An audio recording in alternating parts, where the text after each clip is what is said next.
So class, this is what I have. I type in the transfer function into MATLAB, and I was able to run the root locus, and this is what we have. So if we want to, for instance, zoom in this part, okay, and we'll be able to see that the actually is the departure actually goes down. So if I zoom in this part, you can see the departure actually goes down first. And the departure angle, if we calculate it, is exactly what we have. So put it more in a more square manner. You can see the angle is roughly 45 degrees, so negative 45 degrees. So let me close all these apps to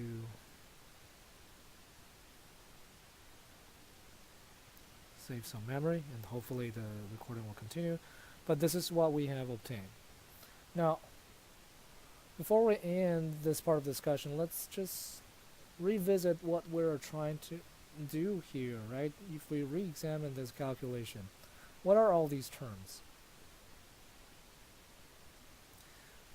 This actually will be the departure angle can be re-expressed like this.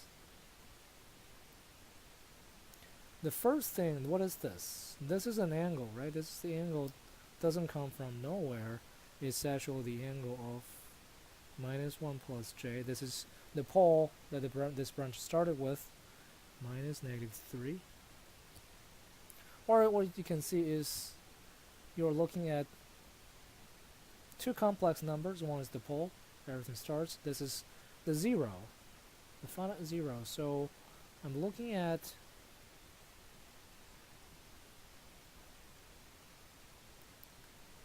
a pole here. I'm going to use a green color.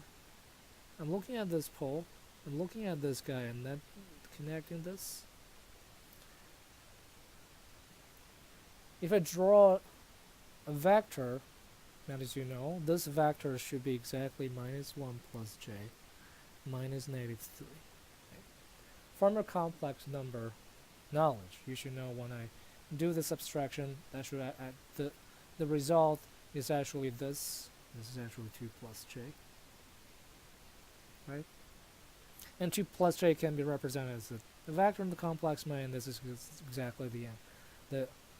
The vector starting originated from negative 3, ending at minus 1 plus j. And this is the angle I'm looking at here, right? That's the first angle in this calculation. We have more things. I have 1, 2, 3, 4 terms in this calculation. Okay. Now let's see what are each one of them. The first one is minus 1 plus j minus 0, right? Second is the angle of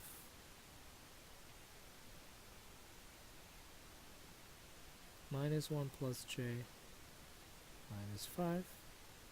Third, minus 1 plus j minus negative 5 actually. Minus negative 5, minus negative 6, and then minus 1 plus j minus negative 1 minus j. This is the other pole. Okay. This is actually how we started all this calculation, right? We started with alpha, and we say alpha is really close to this, so we replace alpha in the calculation with minus 1 plus j, and alpha is actually in all the terms. So we see this already in this equation. But what are these? These will be, if we go back to the complex plane again, you have 4 poles, and they all appear here, they all appear in the same format. They're actually the case when I connect this pole again with 0. Have this is minus 1 plus j minus 0. You have an angle here. And then minus 5, I connect this two, I have an angle here, and connect negative 6 with this, I have another angle here, and finally connect this two. Apparently this gives me the right angle of 90 degrees. Now what I'm looking at is actually calculating these angles in the complex plane. So what you want to do with departure angle is fixate your attention on the pole or the open loop pole where this branch starts. Connect this pole with the other open loop poles and zeros, and you calculate all the angles. Okay? And when you calculate the angle, sum up all the angles that's associated with 0, and calculate the angle that's associated with the poles. In this case, we have 1 here and 4 here. And then calculate the difference. This is what you're trying to do, right? This is the angle formed with zeros. These are the angles that formed by those vectors associated with the poles. And then you minus 180 degrees. That's how you calculate the departure angle. Now, for there's departure angle, there gotta be arrival angle, especially when you have a pair of complex zeros. For arrival angle, that's usually less likely to see, not very common, less common than departure angle.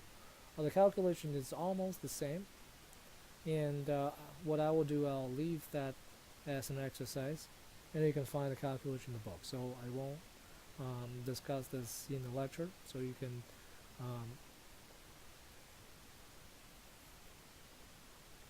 find the discussion on arrival angle. You can self-read from textbook. Okay, I'll do a self-read here.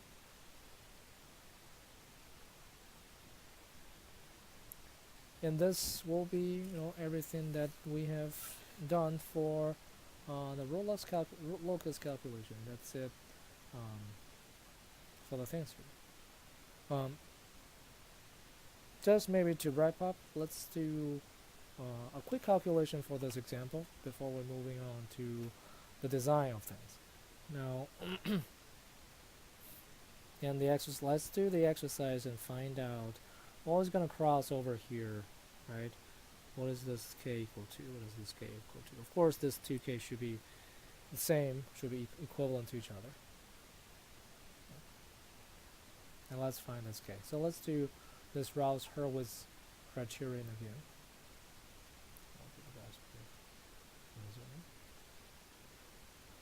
Okay. So I'll do this again, the characteristic equation.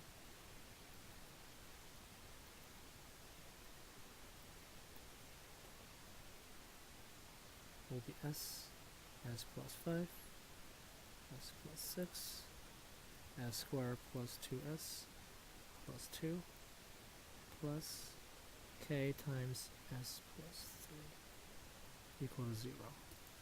Okay? This is what you have.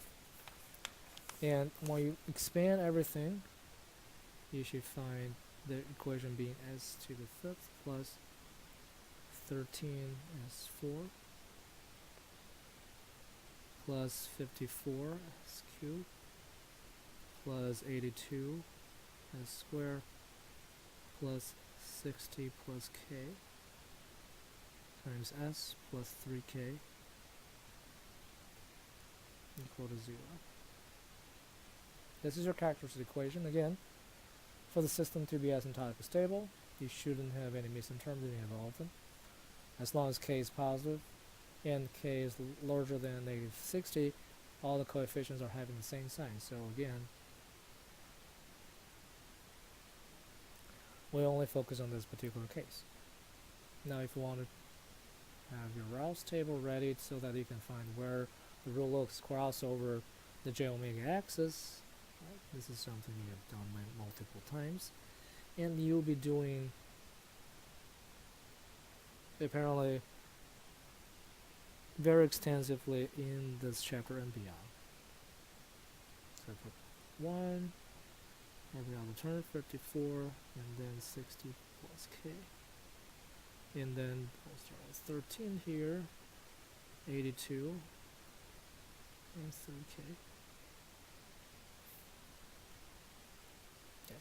If you want, again, this guy should appear every other row, so this will 3k over here, and then 3k will eventually appear here. If you're really proficient, so every other row the constant term should appear, and every time you just move one position closer, one column closer to the first column, okay, to the left hand side. Okay. So I'll give the numbers directly, we just won't go into all the details. When you do the calculation, you'll find this is 47.7, right? And this will be 60 plus 0.77k. And if you want, you can fill the rest to be 0 in those cases. Okay. Then move on to the next. You have 65.6 minus 0.21k. And this is where you have k appeared, and if you want a system to be asymptotically stable, no sign changes, so you're asking this number to be positive in order to have asymptotically stable system. And this gives you k must be less than 309 roughly. Okay. And again, as I mentioned, if you want, you can even do a math calculus, but I just don't know if my handwriting will be recognized clearly. Well, somehow it doesn't, so didn't really recognize the decimal point I wrote. So let's see if I can quickly make this a little bit better. 0 point.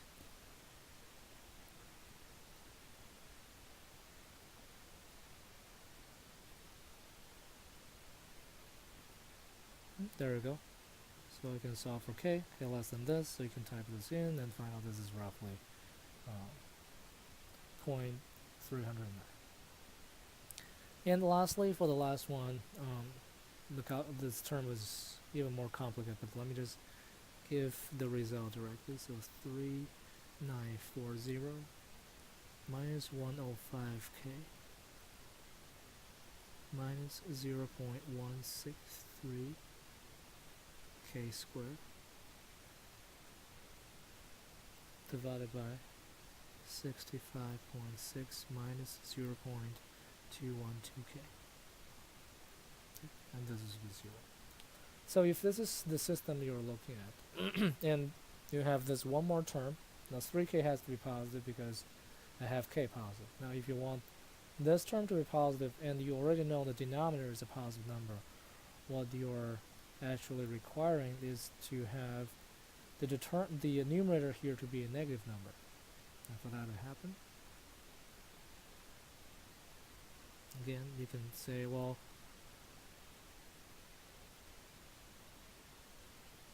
in this case, plus 105k minus 3940 has to be negative. Right, if I flip the top so that the overall calculation is a positive number. Now let's see if I can still do the math. Does it calculate? Okay, it recognizes it correctly, so I can solve for k. So see, k has to be larger than, this is apparently a negative number here, and simultaneously k has to be less than this number. So this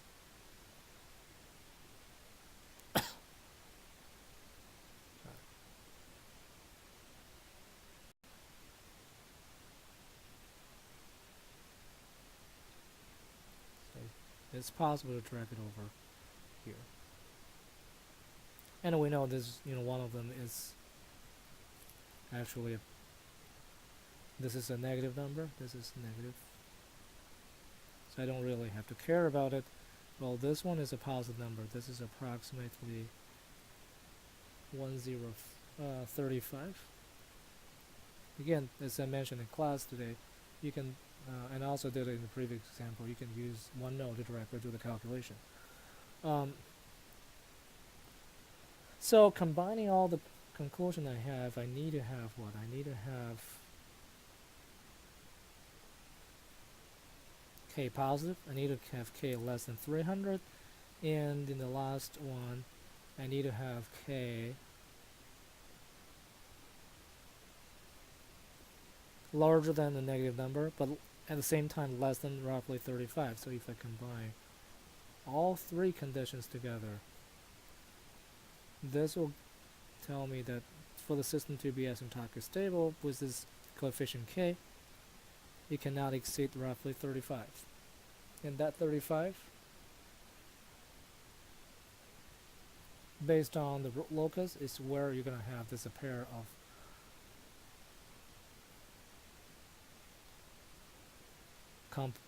complex and actually pure imaginary poles. So going back to the Rouse table, and we did this at the beginning of Tuesday's lecture. How to find those two numbers? You look for the one above, because when you have k equal to 35, that's when you have this one equal to 0. You have a row of zeros, and what you do is you look up one row above, find the even polynomial, that's your auxiliary polynomial, and that's where you're going to find all the j omega poles, j omega axis poles, if any. So in this case, that would be minus 0.212k, and this times s squared plus 3k equal to 0, okay? Or s squared will be equal to 3k, so 3 times 35 divided by 6 point minus 0.1. Of course, there has to be a negative sign.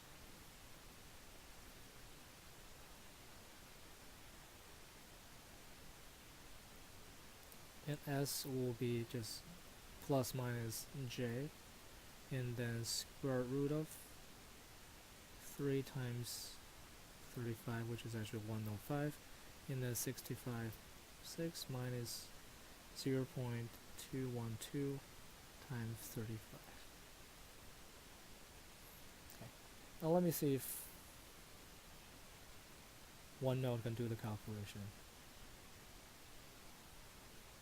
Well, it doesn't really recognize 35 very well. Let me see if I can that.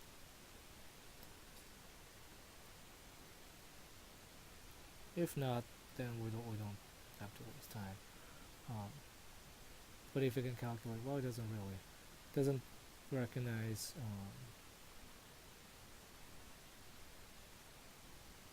the plus sign, but I have the number calculated offline, so this is roughly plus minus j 1.34.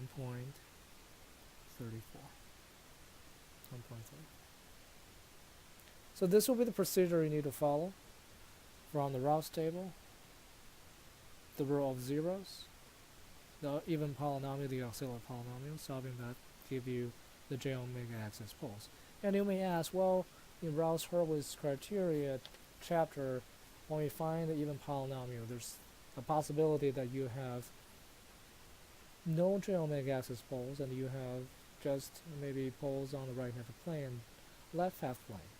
Well, indeed, that's true in terms of chapter 6, the Rouse-Hurwitz discussion, but in root locus, when you have sketched the root locus, you have already knowledge that at this 2 point you're looking at a pair of poles here, and maybe one of the other pole will be on this branch, and you have 2 poles maybe on this branch. So basically you know that you're not looking at any right half plane poles anymore, because you have the root locus.